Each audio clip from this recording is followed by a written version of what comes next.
Bismillahirrahmanirrahim. Assalamualaikum warahmatullahi wabarakatuh. Waalaikumsalam warahmatullahi wabarakatuh. Alhamdulillahirrahmanirrahim.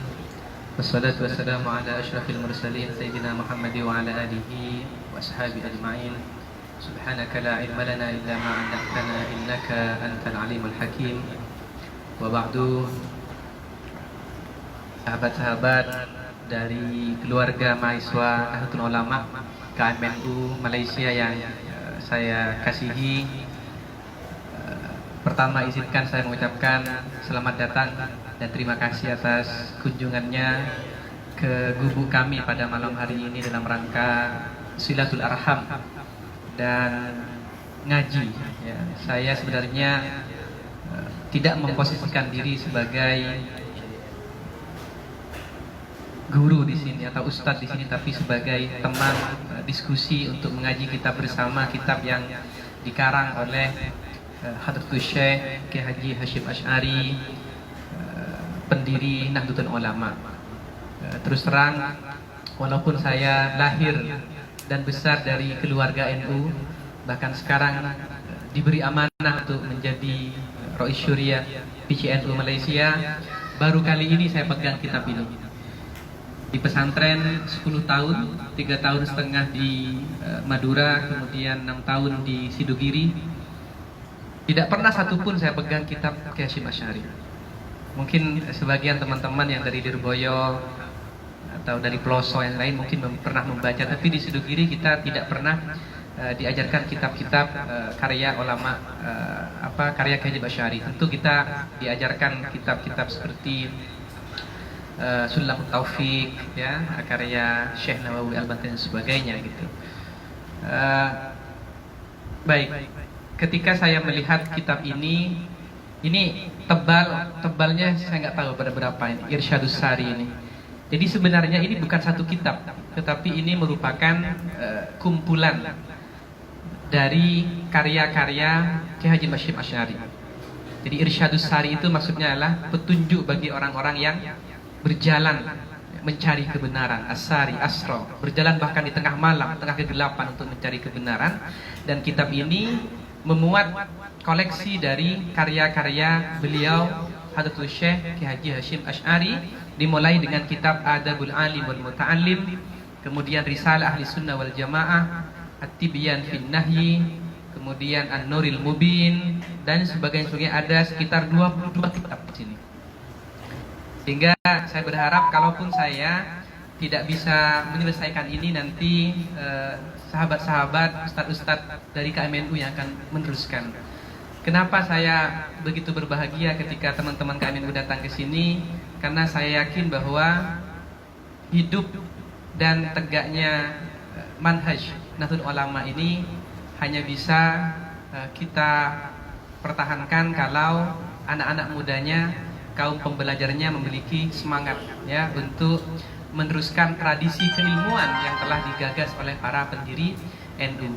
Kiai Haji Hasyim Asy'ari telah memberikan contoh kepada kita bagaimana seharusnya kita ber-NU. NU didirikan tidak hanya sebagaimana kepanjangannya Nahdlatul Ulama, kebangkitan para ulama, tetapi juga dan tidak hanya untuk Nahdlatul Jar, kebangkitan para saudagar, Nahdlatul Wathon, kebangkitan kebangsaan bangsa Indonesia, tapi yang paling penting dari namanya itu Nahdlatul Ulama, kebangkitan para ulama. Sehingga dari awal garis NU ini adalah sebagai organisasi ijtimaiyah diniyah, sosial kemasyarakatan, yang salah satu agenda besarnya adalah membangkitkan tradisi-tradisi keilmuan, ya, tradisi pemikiran, taswirul afkarnya, nahdlatul afkarnya, sehingga melahirkan ulama-ulama cendikiawan-cendikiawan seperti para pendiri kita, Kiai Hasyim Asy'ari, Kiai Wahab Asbullah, Bishri Hamsuri dan sebagainya. Maka kalau kita ingin meneruskan tradisi ini, maka kita memiliki tanggung jawab yang dibebankan kepada pundak kita untuk meneruskan tradisi menulis. Dan tradisi menulis ini tidak bisa kita capai, tidak bisa kita raih kalau kita tidak memiliki tradisi membaca. Karena orang bisa menulis kalau dia banyak membaca, menelaah, sehingga ilmu yang dia baca ditelurkan dalam bentuk ide, gagasan, dalam bentuk tulisan. Itulah kenapa kemudian salah seorang mantan Menteri Pertahanan Israel yang paling terkenal pada tahun 60-an, Heidi kalau tidak salah, mengatakan bahwa kenapa kemudian umat Islam ini selalu terbelakang dan selalu kalah dengan Barat, utamanya dengan Yahudi, dengan Israel. Limada ta'akhkharal muslimuna wa taqaddama ghairuhum. Ada 3 alasan yang mendasari. Yang pertama, karena umat Islam termasuk kita semua ini adalah orang-orang yang malas membaca, menjadi pemalas membaca, sehingga mudah dibodoh-bodohin, mudah ditipu daya, mudah diatur, mudah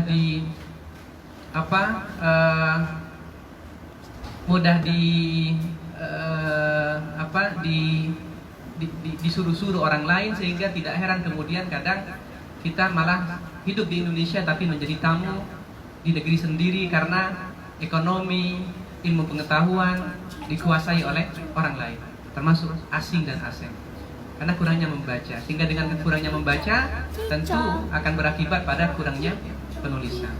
Yang kedua, alasan yang kedua, umat Islam akan tetap terbelakang dan tidak akan pernah maju, apalagi sampai bisa mengalahkan Israel dari ilmu pengetahuan, karena kita tidak pernah memiliki perencanaan yang baik. Segala kegiatan, program, agenda-agenda tidak terencana dengan baik, tidak terstruktur dengan baik. Semuanya bersifat insidental, reaktif, dan sporadis. Dan benarlah apa yang dikatakan Sayyidina Ali bin Abi Thalib, hakun bi ghairi nidhamin yaulibuhu batilun binidhamin. Kebenaran yang tidak terstruktur dengan baik akan dikalahkan oleh kebatilan yang terstruktur dengan baik. Kita berada di jalan yang benar, tapi karena gerakan-gerakan kita sporadis, tidak berjamaah, tidak terencana, tidak wal tandur nafsum ma qaddamat liwat, tidak ada planning yang baik, maka hasilnya juga tidak efektif dan optimal. Kemudian yang ketiga, kenapa kita, makanya kemudian disampaikan hatta sampai satu ketika, katanya Heidi ini, sampai suatu saat di mana umat Islam bisa lurus berjejer ketika ketika mau masuk bis, maka jangan pernah berharap umat Islam bisa mengalahkan Israel. Sampai ketika kita bisa beratur ketika mau makan, ambil makanan dengan baik gitu ya, beratur masuk bis, maka jangan pernah berharap kita bisa menjadi umat yang maju. Yang ketiga, tentu karena banyak dari kita umat Islam merupakan sejarah-sejarah umat dahulu, bagaimana kepahlawanan, bagaimana tradisi membaca, tradisi menulis dari khazanah masa lalu, dari ulama-ulama masa lalu. Izinkan saya menceritakan sedikit supaya menjadi motivasi kepada kita, dan bagaimana kemudian ini menjadi beban dan tanggung jawab kita bersama untuk meneruskan tradisi keilmuan, tradisi menulis yang telah dirintis dan digagas oleh Hadratus Syekh ini. Ada 22 kitab yang telah dikarang. Kira-kira pertanyaannya, kita sudah mengarang buku berapa? Kita sudah menulis berapa buku? Jangan-jangan hanya pinter share WhatsApp aja gitu kan, nulis WhatsApp, share di sana, broadcast sini sana sini gitu. Tapi berapa yang kita hasilkan karya-karya yang menjadi legasi kita? Ulama-ulama dahulu itu lahir dengan tradisi membaca, sehingga dikatakan misalnya Imam Nawawi yang sampai nggak sempat kawin, meninggal umur 45 tahun dengan karyanya yang luar biasa itu, setiap hari itu dikisahkan dalam sejarah, dalam kitab tarikh, itu membaca sampai 12 buku. Imam Nawawi satu hari baca 12 buku. Kita mungkin setahun nggak hatam itu, tapi kalau telenovela gitu ya, dan lain-lain mungkin rajin gitu. Syekh Asy-Syaibani, Hasan Asy-Syaibani yang dikenal dengan At-Ta'lab, itu kalau diundang ke sebuah tempat, itu misalnya saya diundang untuk kenduri, untuk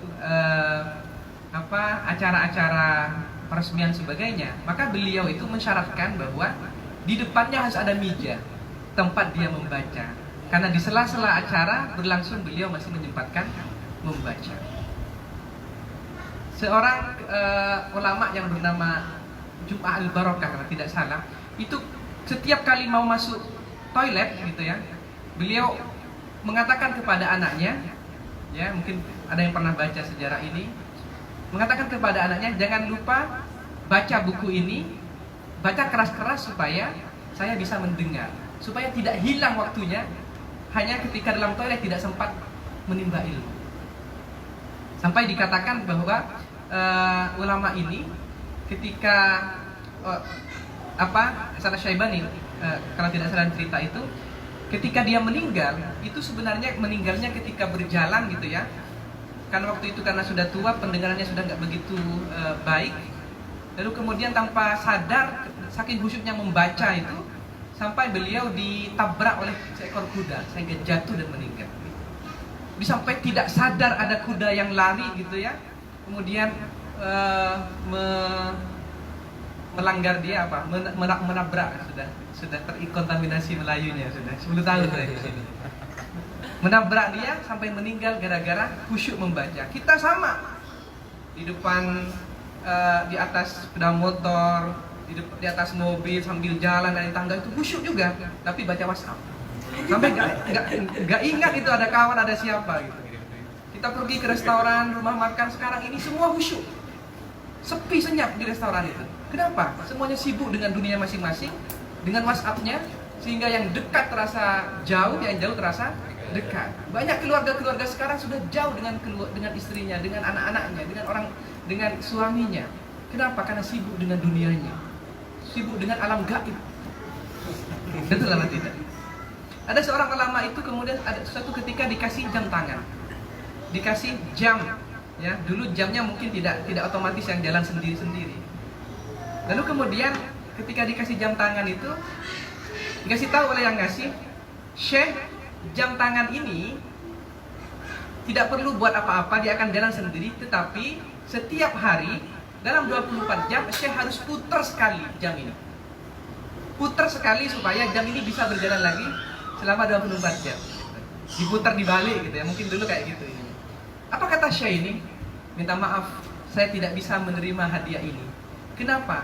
Karena waktu saya habis untuk membaca, untuk menulis, sehingga saya tidak punya kesempatan bahkan untuk muter jam, ya, sekali dalam 24 jam, dalam sehari semalam. Bagaimana menulisnya orang-orang dahulu? Luar biasa. Lebih-lebih mereka membacanya seperti itu, menulisnya luar biasa. Ada seorang ulama itu sampai sekitar 36 tahun.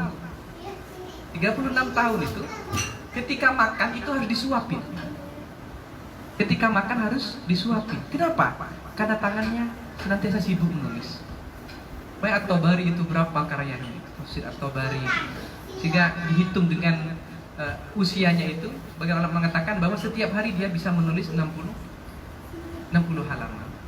Maka kalau kita mau mengembalikan kejayaan Islam, tentu juga khususnya kejayaan Nahdlatul Ulama ini, maka tradisi membaca, tradisi mengaji, dan tradisi menulis ini harus kita lanjutkan, kita pertahankan, dan kita hidupkan kembali, ya, hidupkan kembali. Karena kalau Anda tidak menulis, kalau Anda tidak membaca, Anda tidak bisa menulis.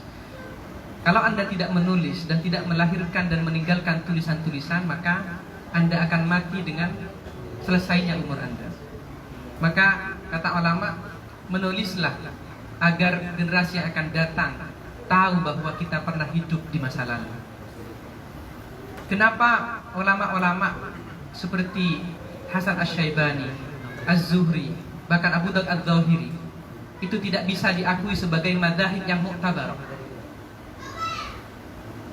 madhab-madhab yang muktabar? Padahal sebagian orang mengatakan bahwa bahkan Hasan Asy-Syaibani itu gurunya Imam Malik, gurunya Imam Syafi'i, itu lebih alim dari beliau berdua, karena tidak ada kitab yang mudawwan dan santri-santrinya tidak menuliskan pemikiran-pemikirannya. Bahkan seperti Imam Abu Daud Adz-Dzahiri, tidak ada tadwin dari kitab, dari pemikiran-pemikirannya, sehingga kitab-kitabnya, pemikiran-pemikirannya hanya lahir dari ada dalam kitab-kitab Syafi'i secara sporadis gitu ya, tidak terbukukan, sehingga pemikiran-pemikirannya tidak bisa dijadikan sebagai sebuah madhab yang independen. Oleh karena itu, saya berharap sebenarnya KMNU ini menjadi lokomotif gerakan keilmuan dan tradisi NU dalam membangun ya tradisi intelektual di NU. Bahkan kalau bisa itu lah Pesdam itu kalau seperti di Indonesia itu dihidupkan kembali, dan motornya adalah KMNU.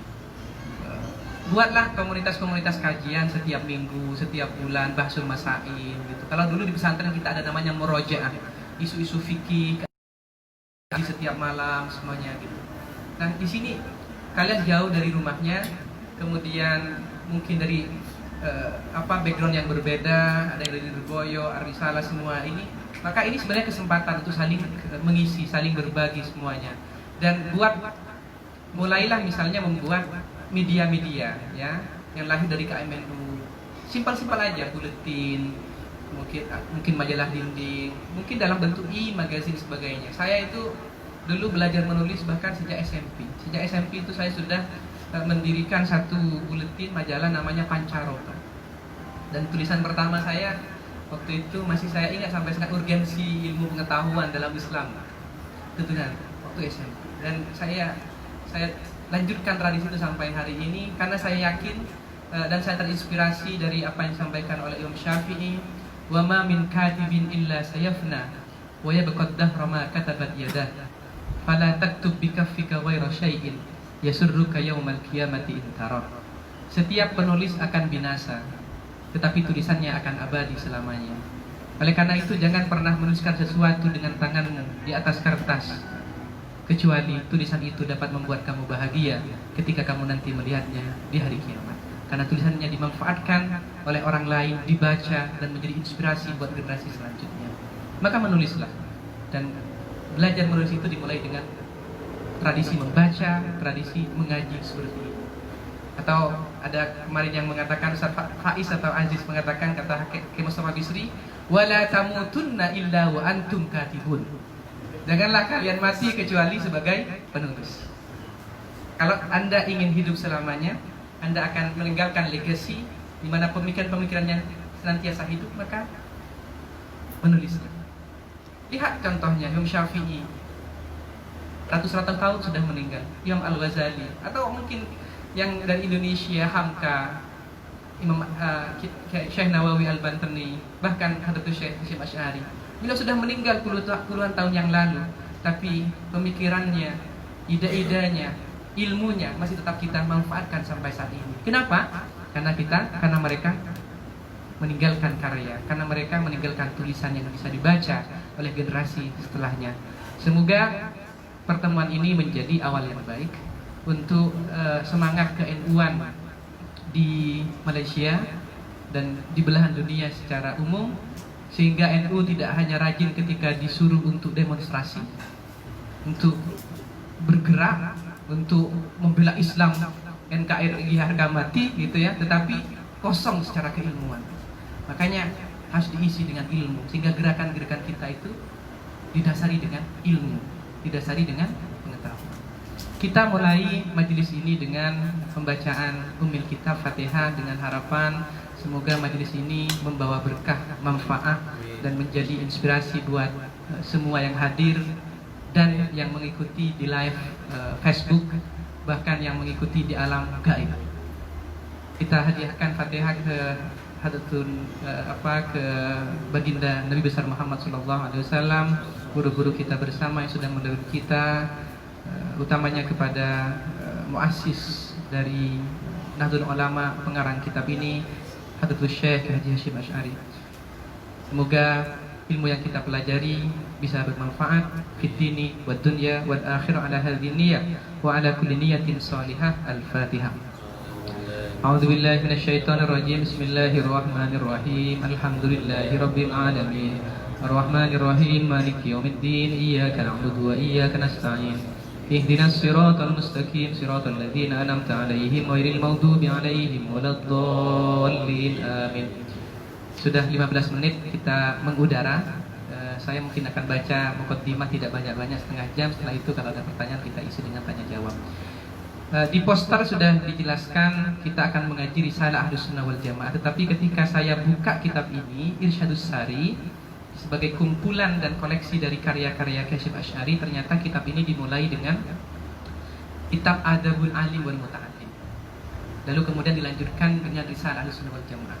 Nah, izinkan saya untuk berbeda dengan poster yang sudah ada, tetapi untuk kesinambungan, istiqomah, konsistensi ke depan, maka kita mulai dari awal secara runtut. Jadi kayak orang ngaji Quran, kita hataman, kalau hataman itu ngajinya dengan surat Al-Fatihah dulu, lalu Al-Baqarah, jangan langsung An-Nisa.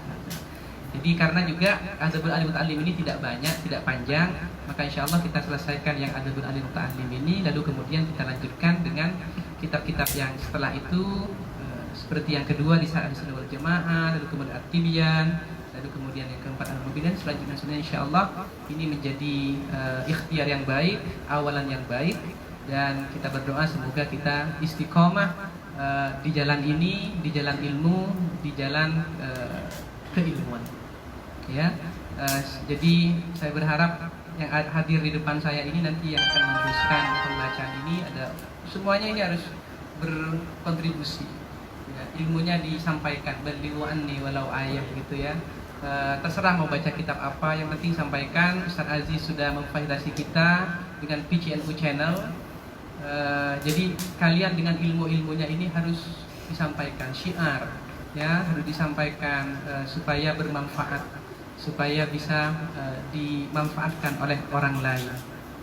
Karena kata Rasulullah, idza dhaharatil bid'ah fi ummati falyudhhiril alimu ilmahu faman lam yaf'al dzalika fa alaihi la'natullahi wa rasulih.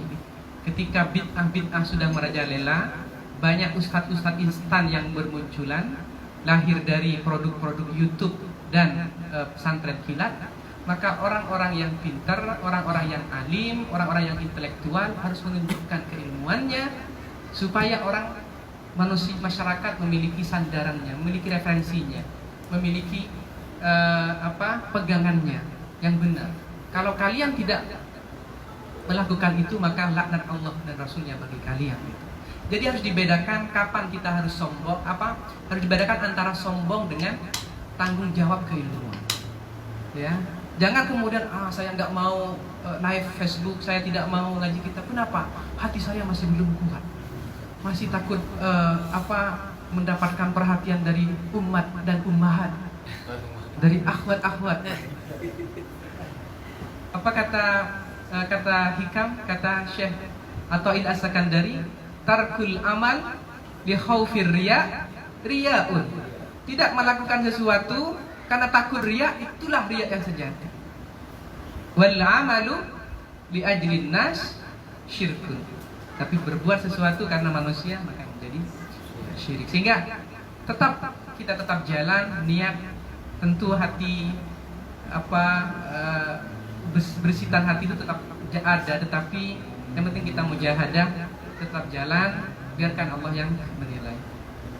Bismillahirrahmanirrahim. Qala musannif rahimahullahu taala wa nafa'ana bihi wa bi ulumihi fid dharain amin. Alhamdulillahirabbil alamin. Segala puji bagi Allah, Tuhan semesta alam. Wa salatuhu wa salamuhu ala sayyidina Muhammadin asyrafil mursalin. Salawat dan salam ke atas junjungan kita Nabi Muhammad asyrafil mursalin. Allahumma shalli alaihi, utusan yang paling mulia, wa khatamin nabiyyin, pemungkas para nabi, wa ala alihi thayyibin, dan kepada seluruh keluarganya yang baik-baik, wa ashabit tahirin, dan para sahabatnya yang suci-suci semuanya. Amma ba'du. Faqad ruwiya an Aisyah radhiyallahu anha an Rasulillah sallallahu alaihi wasallam qala, diceritakan dari Aisyah dari Rasulullah sallallahu alaihi wasallam bahwa Rasulullah bersabda, haqqul waladi ala walidihi ay yuhsina ismahu wa yuhsina murdi'ahu wa yuhsina adabahu. Kewajiban seorang anak, atau hak, bukan kewajiban, hak seorang anak dari orang tuanya yang pertama adalah ayyuhsina ismahu, diberikan nama yang baik, ya. Wa yuhsina murdi'ahu, diberikan perempuan yang menyusuinya yang baik, dari keturunan yang baik, yang memiliki akhlak yang baik. Dulu di masa lalu, di awal-awal Islam, bahkan Rasulullah sendiri tradisinya adalah disusui oleh orang lain. Halimah As-Sa'diyah misalnya dalam konteks Rasul. Wa yuhsina adabahu, dan memperbaiki adabnya, akhlaknya. Jadi itu hak yang harus dimiliki. Jadi kewajiban orang tua kepada anaknya itu mungkin ya. Yang pertama adalah memberikan nama yang baik. Dan tidak semua yang ada di Al-Quran itu kemudian menjadi nama yang baik. Mentang-mentang karena nama dari Al-Quran dinamai Abu Lahab. Oh, ada di Al-Quran. Lalu ada di Al-Quran pernah dengar apa? Ayyuhal kafirun, qul ya ayyuhal kafirun. Ada saya pernah melihat nama itu manistato'a ilaihi sabila. Karena melihat ada bacaan ketika orang pulang haji. Ketika saya tanya panggilannya apa? Iin.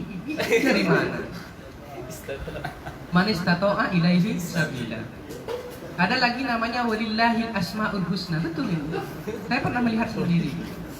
Walillahil asmaul husna. Dipanggil anak. Yang paling bahaya itu kalau orang Madura, nama susah-susah, kemudian baik-baik, ketika dipanggil jadi jauh. Saya hampir tiap saat itu dimintain nama. Makanya saya harus punya banyak bank nama. Biasanya mencarinya ke Profesor Google aja. Saya sekarang jadi kiai kan, tanya Google nama-nama yang baik dalam Islam. Minggu ini saja 2 orang minta nama sama saya.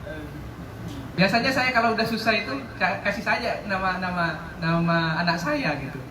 Muhammad Nabhan Kamil, Nabil Sidki, semuanya. Istri saya kadang negur, kenapa dikasih nama anak kita? Ya bagus lah. Artinya kalau orang lain pakai berarti nama itu bagus gitu. Kalau terlalu unik itu berarti nggak pernah dipakai karena nggak bagus. Makanya kasih nama yang baik karena nama itu menjadi doa. Dan ada nama-nama yang makruh. Seperti diberi nama Jibril, Mikail, nama-nama malaikat itu makruh. Ada nama yang selamat gitu. Nama selamat itu makruh. Atau apa bahasa Arabnya itu? Karena berarti dia nggak mau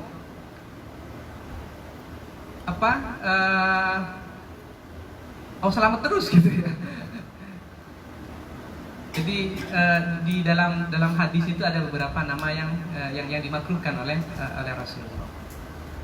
Lalu kemudian yusinu adabahu, kemudian diajarkan bagaimana diberikan adab ya, akhlak yang baik sesuai dengan bagaimana Rasulullah diturunkan ke muka bumi, innama bu'itsu liutammima makarimal akhlak.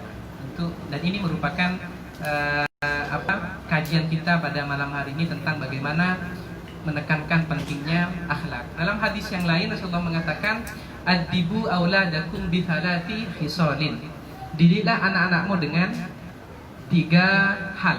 Ya. Yang pertama adalah bihubbi nabiyyikum. Didik mereka dengan mencintai nabi kalian.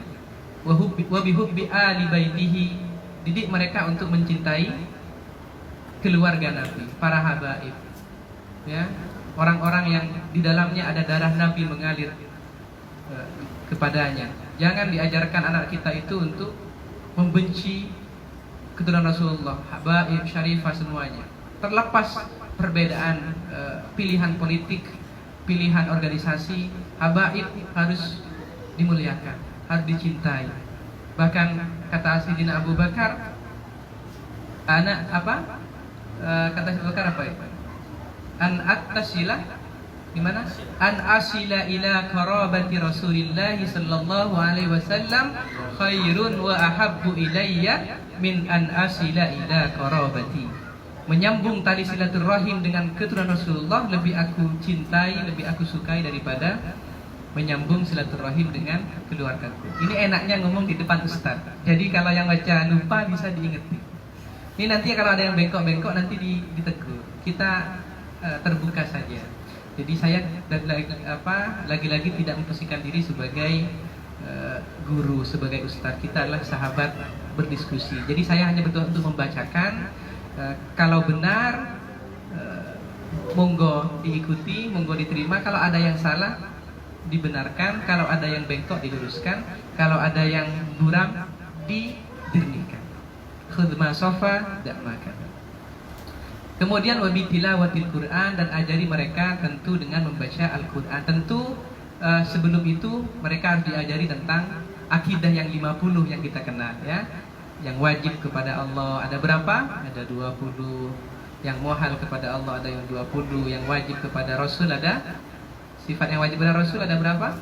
Ada 4. Yang muhal ada 4. Kemudian ada 1 yang jaiz. Kemudian wa an Abi Ibn Sirin radhiyallahu anhu qala kanu yata'allamuna al-huda kama yata'allamuna al-ilma.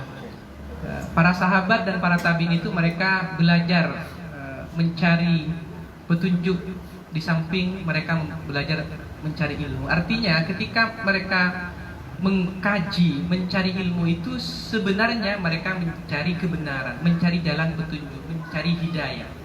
Karena ilmu itu seharusnya harus membuat kita lebih dekat kepada Allah. Ilmu itu semestinya menjadi pintu hidayah kepada kita.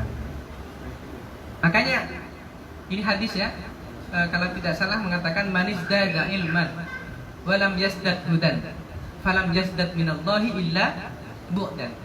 Barang siapa yang bertambah ilmunya, ngaji setiap hari, ngaji setiap waktu, diskusi setiap saat, tetapi hidayahnya tidak bertambah, kebaikannya tidak bertambah, akhlaknya tidak lebih baik, falam yazdad minallahi illa bu'dan, maka tidak ada yang bertambah di sisi Allah kecuali tambah jauh dari Allah.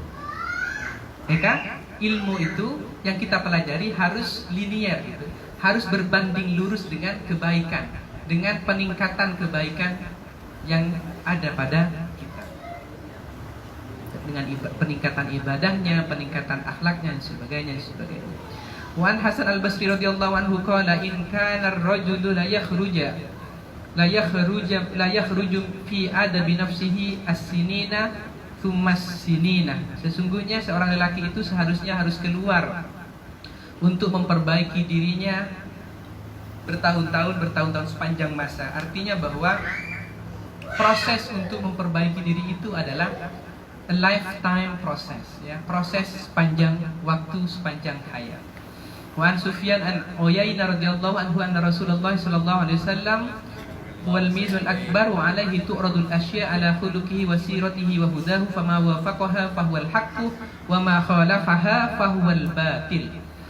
Diceritakan dari Ibnu Sufyan bin Uyainah bahwa Rasulullah sallallahu alaihi wasallam adalah merupakan takaran terbaik, timbangan terbaik, ukuran paling agung. Jadi ukuran kebaikan manusia itu ada pada Rasulullah. Karena kana khuluquhu Al-Qur'an. Oleh karena itu segala sesuatu itu dinilai dengan apakah dia semakin mendekati kepada akhlak, teladan dan perilaku Rasulullah. Semakin dekat semakin baik, semakin jauh semakin tidak baik. Oleh karena itu fama wafaqaha fahuwal haqq wa ma khalafaha fahuwa al-batil.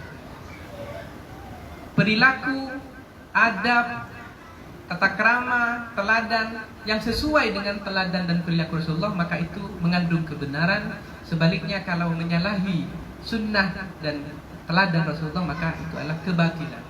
Bagaimana akhlak Rasulullah? Akhlak Rasulullah itu dibagi menjadi dua. Yang pertama adalah akhlak kepada Allah, yang kedua akhlak kepada manusia.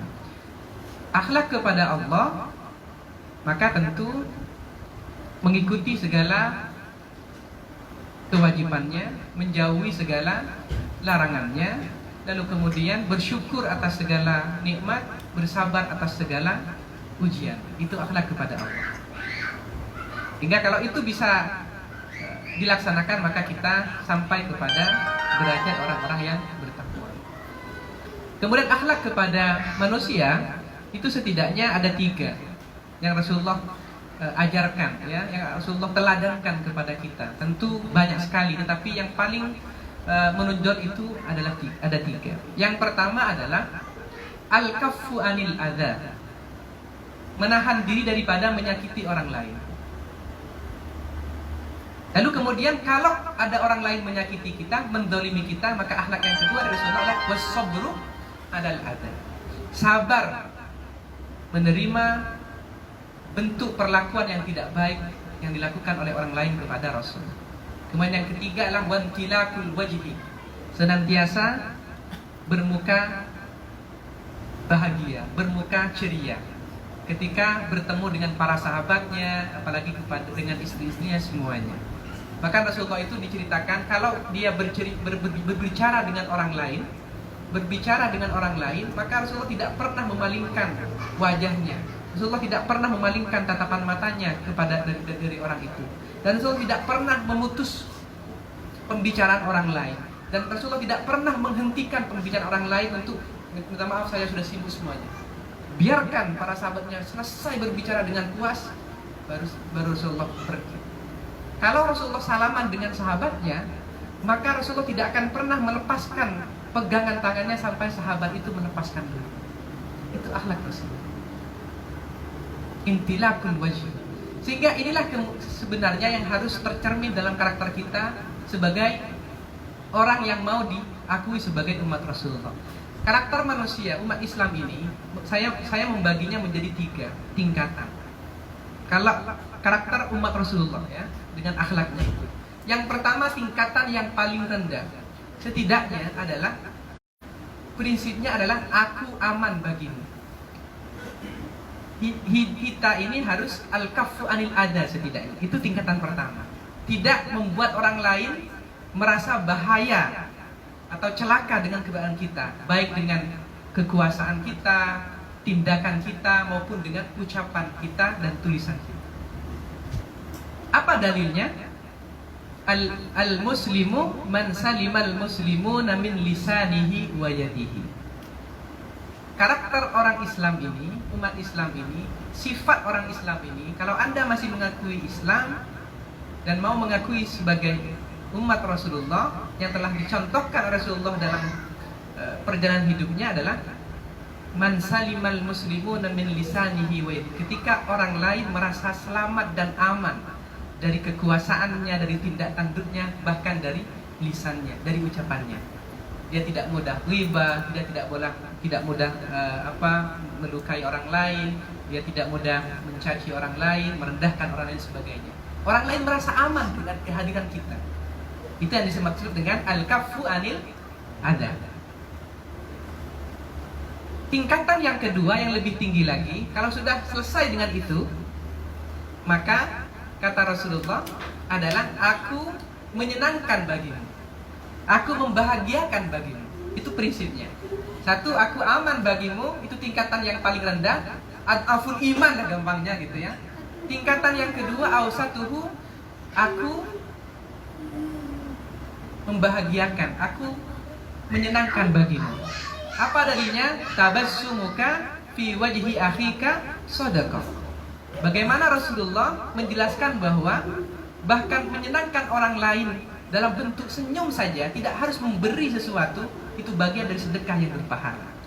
Dan Rasulullah mencontohkan dalam karakternya yang ketiga tadi, intilakul wajhi, berwajah ceria dan membahagiakan, menyenangkan. Bukan gaya bukan ketika ketemu aja orang sudah takut gitu kan, alisnya sudah nyambung gitu. Saya kadang buat lawakan gitu ya, bercanda gitu. Kalian tahu siapa malaikat yang tidak pernah tersenyum? Malaikat Malik. Malaikat Malik itu jaga apa? Jaga neraka. Nah, kalau kalian hidupnya tidak pernah tersenyum, nanti kawannya di situ. Tempatnya di situ. Karena hanya orang-orang yang suka tersenyum, bahagia, bermuka cerah, itulah yang akan masuk surga. Karena itu bagian dari apa? Itu bagian dari syukur kita kepada Allah. Dan itu merupakan bentuk dari karakter orang Islam, karakter orang beriman. Kul bi fadlillahi wa bidzalika falyafrahu. Katakan Muhammad, dengan keutamaan Allah, dengan nikmat yang Allah berikan kepada kamu, maka falyafrahu, maka bergembiralah. Maka coba lihat kiai-kiai itu, kiai-kiai NU itu sukanya guyon aja gitu, ceramahnya santai, guyon aja gitu ya, nggak pernah serius. Karena membagikan orang lain itu adalah bagian dari ibadah mereka, bagian dari falyafrahu. Dan itu tandanya orang wali. Karena orang wali itu ala inna awliya Allahi la khaufun alaihim wa lahum yahzanun. Tidak pernah merasa takut dan tidak pernah merasa sedih. Karena mereka maha tahu bahwa ada yang mengatur hidupnya, ada yang menjaga dirinya, ada yang akan menyelamatkan hidup. Gitu ya. Jadi tingkatan yang kedua. Tingkatan yang ketiga yang paling tinggi adalah aku bermanfaat bagimu. Itu prinsip hidup.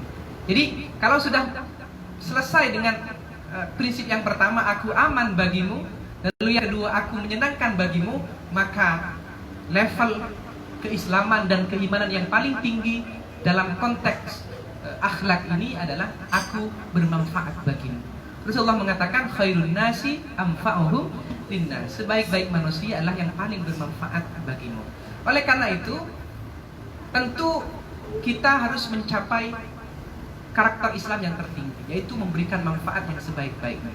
Dan salah satu cara untuk bisa memberikan manfaat yang sebaik-baiknya adalah mengajar, adalah menyebarkan ilmunya. Dan kita bisa menyebarkan ilmu kalau kita banyak membaca. Dan kita bisa menulis kalau kita banyak membaca. Maka lagi-lagi kembali kepada tadi, kalian mahasiswa ada semester 1 dari sekarang, membaca adalah bagian dari tanaman yang kalian investasikan untuk masa depan, untuk kehidupan di dunia dan di akhirat. Karena manzar hasada, barang siapa yang menanam dia akan memanen. Sehingga dengan membaca lalu kalian bisa menyebarkan ilmunya, bermanfaat hidupnya ke seluruh persada bumi. Lalu kemudian dengan membaca kalian bisa menulis, sehingga dengan tulisannya dimanfaatkan oleh orang lain. Kalau kalian tidak bisa bermanfaat kepada orang lain, minimal kalian menyenangkan hidupnya untuk orang lain. Dan kalau tidak bisa, maka setidaknya kalian membuat aman kepada orang lain. Setidaknya tidak menjadi bumerang dengan kehidupan tetangga, kehidupan saudara, apalagi kehidupan rumah tangga orang lain. Jadi pelakor, jadi apalagi pelakor itu kan pencuri apa? Pengambil laki orang. Kalau yang pengambil istri orang apa? Hah? Hah? Perebut bini orang katanya ya. Jadi minimal itulah. Makanya Yahya bin Mu'adz mengatakan, illam tamdahhu fala tadhummah wa illam tanfa'hu fala tadurrah. Lalu kemudian yang terakhir,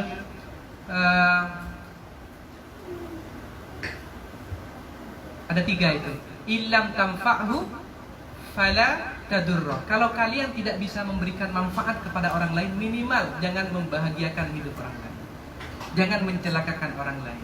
Yang kedua, fa illam tamdahhu fala tadhummah.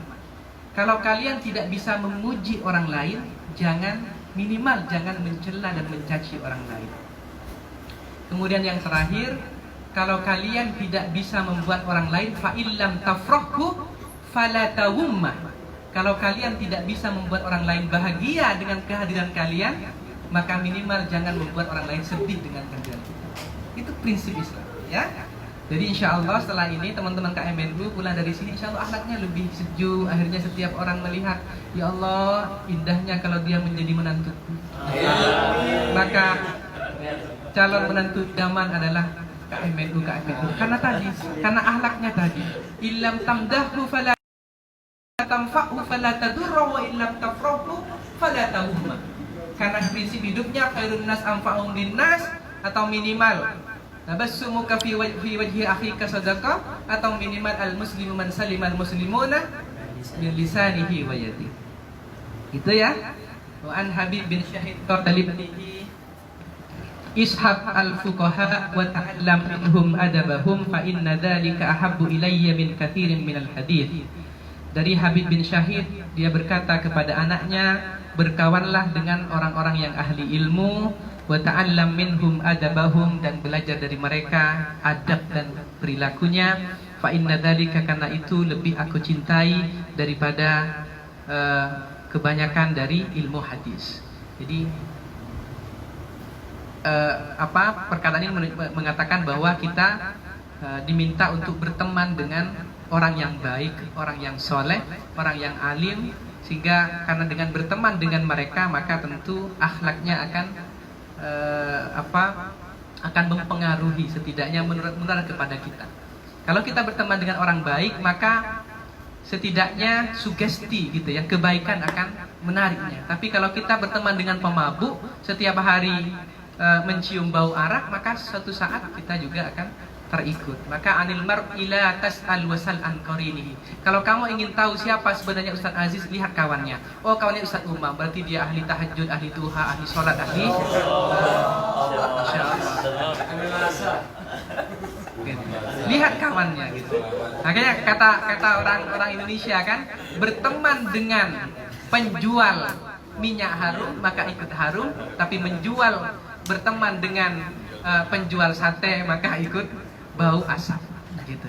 Karena teman akan menentukan perilaku kita. Sehingga hati-hati memilih pergaulan, karena salah memilih pergaulan maka cilaka hidup kalian gitu. Faqala Ruwaim radhiyallahu anhu ya bunayya ij'al ilmaka milhan wa adabaka daqiqan. Nah, ini menarik. Dari Ruwaim radhiyallahu anhu, ini masih muqaddimah ya. Jadi masih belum masuk pada bab pertama, sehingga kita hanya kesakan pada muqaddimah ini. Dari Ruwaim radhiyallahu anhu, wahai anakku, dia berkata kepada anaknya, ij'al ilmaka milhan, jadikanlah ilmumu sebagai garamnya, tetapi wa adabaka daqiqan, sedangkan akhlakmu sebagai tepungnya. Tepung dicampur dengan garam maka dia bisa menjadi donat, menjadi roti yang sedap. Tapi pertanyaannya, mana yang paling penting, lebih penting antara tepung dengan garam? Tepung atau garam? Tepung lebih penting, karena kalau hanya ada tepung kalian masih bisa makan, bisa bertahan hidup. Tapi kalau hanya ada garam maka kalian akan keasinan gitu ya. Jadi ilmu itu diibaratkan hanya sebagai pelengkap saja gitu. Yang paling penting itu adabnya dulu. Makanya ulama mengatakan al-adabu qablal ilmi. Adab dulu baru ilmu. Tidak ada gunanya ilmu banyak kalau adabnya Abu Jahal, apalagi Abu Lahab gitu. Orang akan melihat adabnya, ya Allah sejuknya hati memandang. Kalaupun ada anakku, kalau punya anak perempuan, tidak segan-segan akan kasih kepada dia gitu.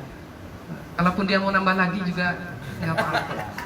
Yang penting istri tuanya mengizinkan gitu.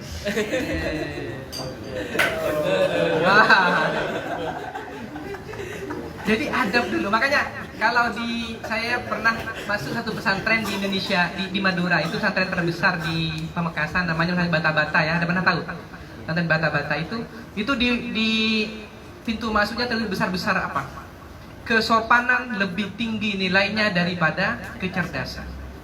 Karena tadi orang yang cerdas malah bisa mencelakakan. Banyak sekali orang cerdas di Jakarta, tapi dengan kecerdasan dia malah merampok uang negara. Makanya kemudian kalau dia tidak memiliki integritas, sebagaimana tajuknya tema webinar Fatayat, integritas perempuan di tengah masyarakat multikultural gitu ya, besok malam saksikan dan like and share. Ini sekalian promosi ini karena acaranya di sini juga. Jadi kalau tidak memiliki integritas, maka negara tidak akan pernah maju. Kenapa? Karena uangnya habis dirampok oleh orang-orang yang tidak memiliki integritas, walaupun dia sudah bergelar S1, S2, S3, bahkan S-Central dan S-Dum dan sebagainya gitu.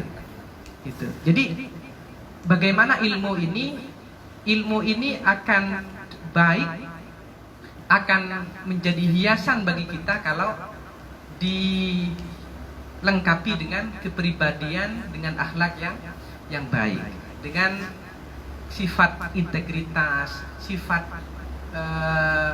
tawadu, rendah diri. Orang itu sepatutnya, al-ilmu itu al-khasyah. Ilmu itu adalah sebenarnya harus membawa dirinya lebih takut kepada Allah. Semakin tinggi ilmunya, maka seharusnya dia akan membawa pada semakin rendah hatinya.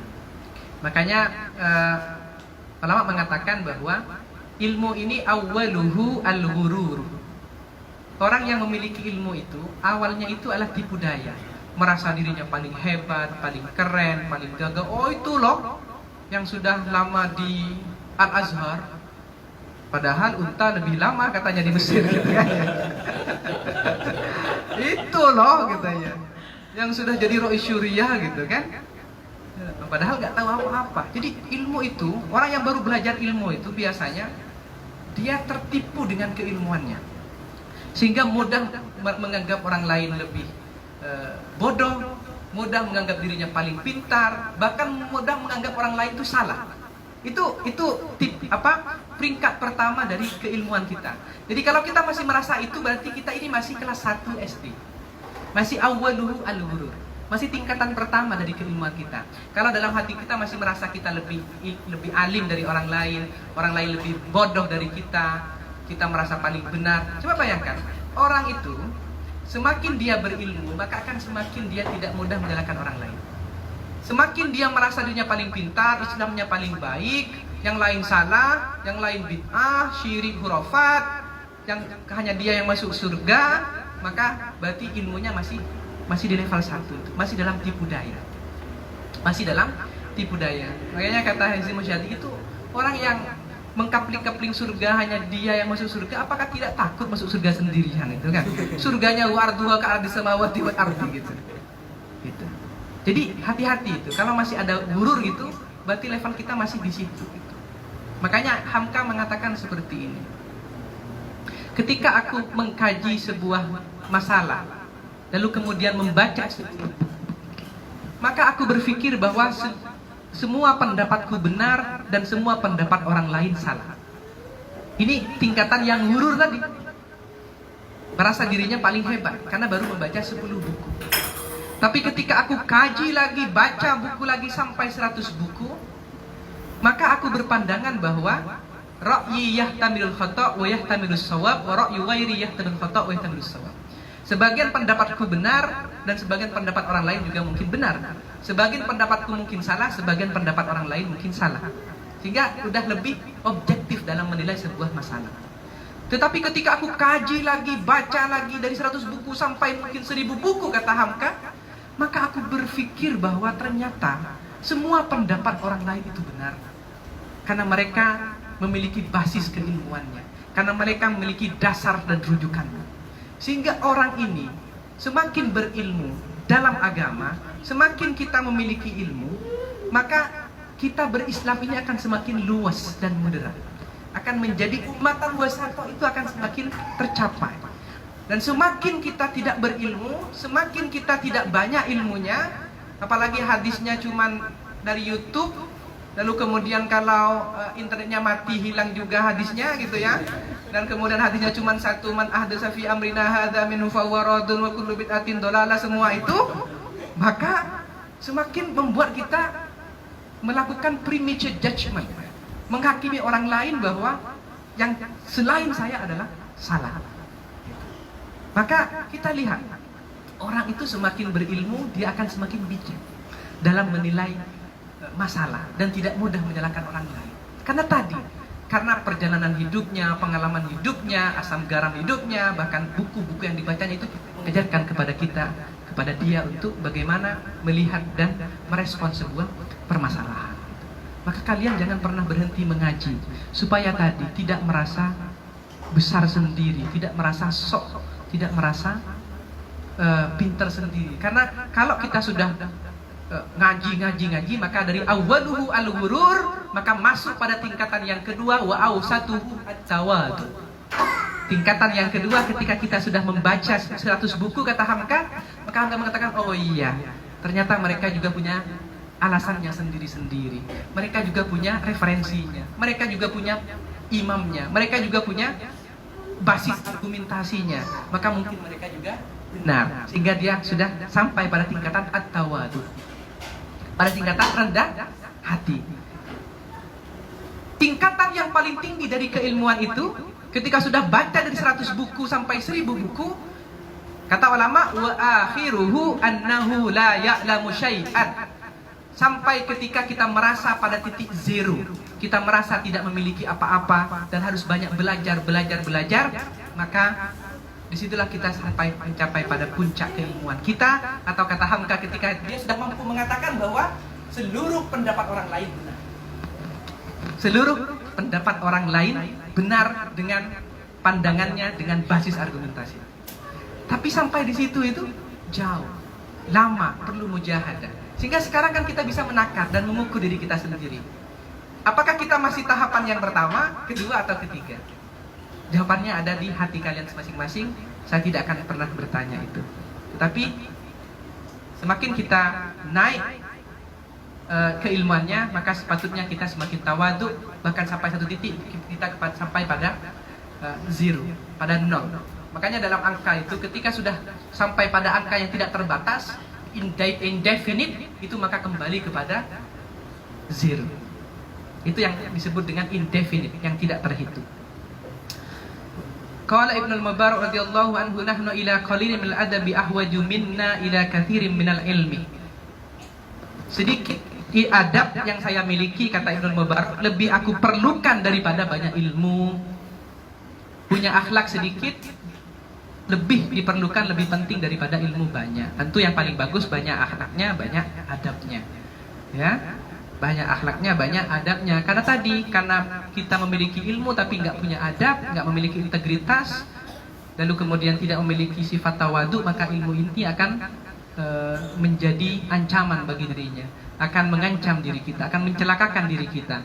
Maka keilmuan kita akan memukul diri kita sendiri.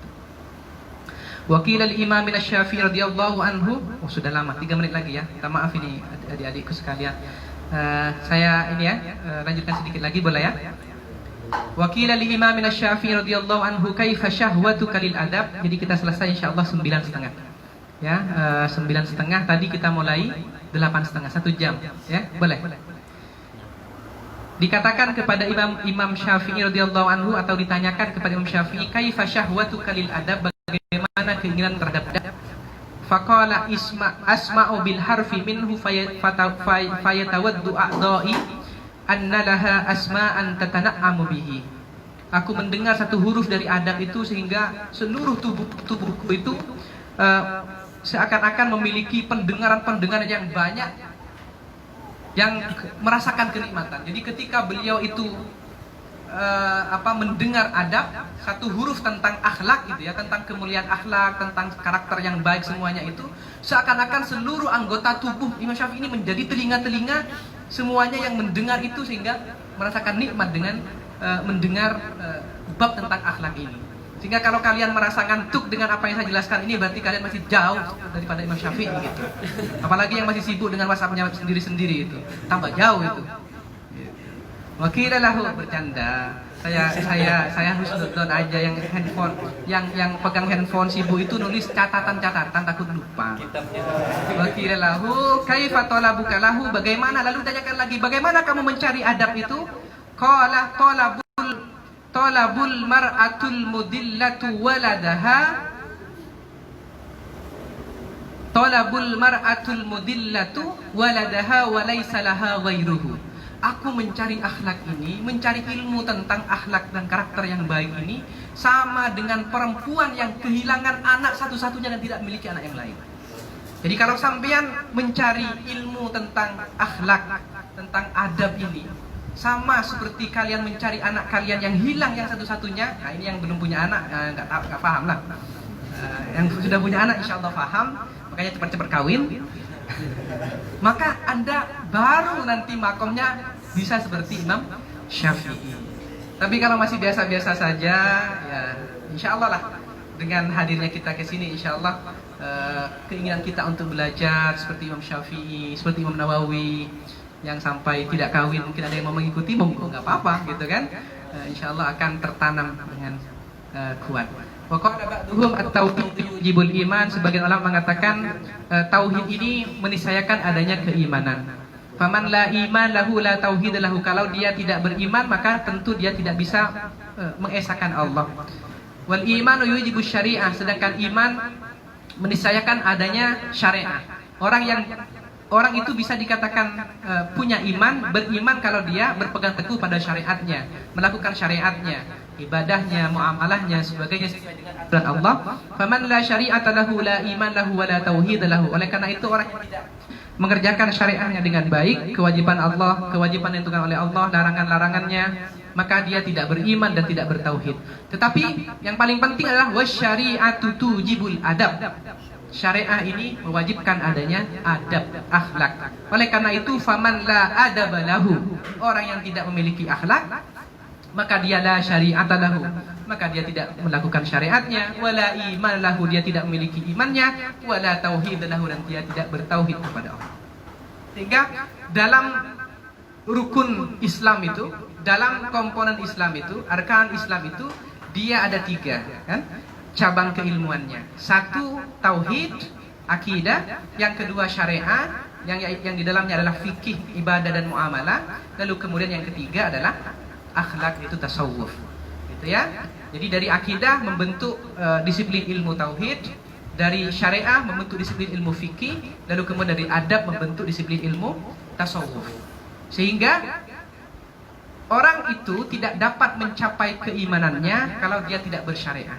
Tetapi syariah itu tidak bisa dilakukan kalau dia tidak ada adab. Oleh karena itu adab menjadi syarat utama orang itu bisa bersyariah, bisa diakui keimanannya, dan bisa dianggap bertauhid kepada Allah Subhanahu wa taala. Semoga kehadiran kita pada malam hari ini menjadi modal kita untuk memperbaiki akhlak kita, sehingga dengan memperbaiki akhlak kita maka kita mampu untuk memperbaiki syariah kita dan memperbaiki iman kita serta tauhid kita kepada Allah Subhanahu wa taala. Amin, Allahumma amin. Itu saja mungkin pengantar dari pembuka pengajian kitab mingguan PCNU Malaysia pada malam hari ini. Masih dalam muqaddimah kitab Adabul Alim wal Muta'allim, dan belum selesai juga gitu ya. Selanjutnya kita akan buka sesi tanya jawab kalau ada. Kalau tidak, kita akan tutup dan kita akan adakan ramah tamah dengan teman-teman KMNU yang sudah jauh-jauh hadir ke tempat saya pada malam hari ini. Insya Allah kita akan lanjutkan pada pertemuan yang akan datang, dan semoga kita diberikan istiqomah oleh Allah untuk senantiasa mencari ilmu yang membawa dan kepada adab, ilmu yang membawa kepada hidayah kepada Allah, sehingga dengan bertambahnya ilmu bertambah pula adab kita, bertambah pula hidayah kita, dan semakin baik kita bersyariat, semakin kuat kita beriman, dan semakin teguh kita bertauhid kepada Allah Subhanahu wa taala. Fahadhihi kulluha nususun sharihatun wallahu taala a'lam. Silakan kalau ada pertanyaan.